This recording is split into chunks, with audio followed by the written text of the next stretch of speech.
તો ફેમિલી બધાને good morning, જય શ્રી કૃષ્ણ. કેમ છો બધાએ? તો આ છે તનુભાભીના ભાભી, જેનું નામ છે સ્નેહા. તો આપણા પાસે આવ્યા છે. તો એને આજે આપણે કરવાનો છે ક્રીમ વેક્સ. તો મને કે દિયા મારે મેરેજમાં જવાનું છે, મને થોડીક રૂપાળી બુપાળી કરી દે. તો મેં તો ભલે હાલ. મેં એને સજેસ્ટ કર્યું કે તું લીપો કરાવ, તને હેર ગ્રોથ નહીં આવે. જેને હેર ગ્રોથ વધારે હોય ને એને લીપો સજેસ્ટ કરવું, જેને ન હોય ને એને તો જરૂર ન હોય, પણ બહુ હેર ગ્રોથ છે ને પછી જલ્દી નથી આવતો. આ ફેરે મેં ટ્રાય કર્યો ને એટલે મને પર્સનલી બહુ ગમી ગયો છે. એટલે મને એમ થાય કે કોકનું કાંઈક સારું થતું હોય તો આપણે હેલ્પ કરીએ. અડધો દિવસ પાર્લરમાં ગયો ને અડધો દિવસ મારું કિચનમાં ગયો. આજે આપણે આલુ પરોઠા બનાવશું, પણ કેના માટે? આજે પતિદેવ તો છે નહીં. તો તમે બધા જોયું ને, મેં ડારિયા અને સિંગદાણા અને ધાણા અને લીલા મરચાં અને ખાંડ એવું બધું નાખી કરીને એક ચટણી બનાવી લીધી, આ ગ્રીન ચટણી. અને આ બટેકા બાફ્યા હતા, પછી અંદર થોડાક ધાણા બાણા નાખ્યા. અને લોટમાં મેં છે ને જીરો નાખ્યો હતો, લીલી મેથી નાખી હતી. હવે હમણાં શિયાળો છે ને તો આવું બધું સરસ મજાનું આવે, તો જેટલું આપણે થાય એટલું વેજીટેબલ બધા આપણે ભરપૂર લઈએ.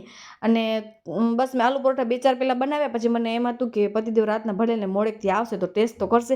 એટલે મને ઈચ્છા ન હોય તો વિડીયોમાં કહું, મેં ફોન કર્યો તો મને કહે હા દિયા હું ઘરે જ જમીશ, તું મારા માટે કાંઈક બનાવી રાખજે. એટલે એટલી હેરાન થઈ. ખાધા કેટલા ખબર છે? 2 પરોઠા ખાલી, એ પણ રાતના 3 વાગે. પણ ઠીક, ચાલો. પછી મેં મેળાનો રાણીને ટેસ્ટ કરાવ્યો, પછી મેં તનુભાભીને ટેસ્ટ કરાવ્યો, પછી મેં સાસુમાં ટેસ્ટ કરાવ્યો. પણ કોઈને મારા આલુ પરોઠા ભાવ્યા નહીં યાર, મીઠા મીઠા લાગે. ખબર નહીં શું હતું, કાલે કાંઈક ખાંડ બાંડ વધારે પડી ગઈ હતી. એટલે ટૂંકમાં ચટણી બનાવતી હતી ને તો ગ્રીન ચટણીમાં મેં ખાંડ નાખી દીધી, એ મીઠી લાગતી હતી. પછી આજે બટેકા હતા, એ પણ મને થોડાક મીઠા મીઠા લાગે. મેં લાલ મરચું મારે ખ્યાલથી નાખતા ભૂલી ગઈ હતી. તો પરોઠાની મારી દાટ ભરી ગઈ હતી. દેખાવામાં સારા લાગે પણ ખાને મેં બહુ ગંદે થે રે.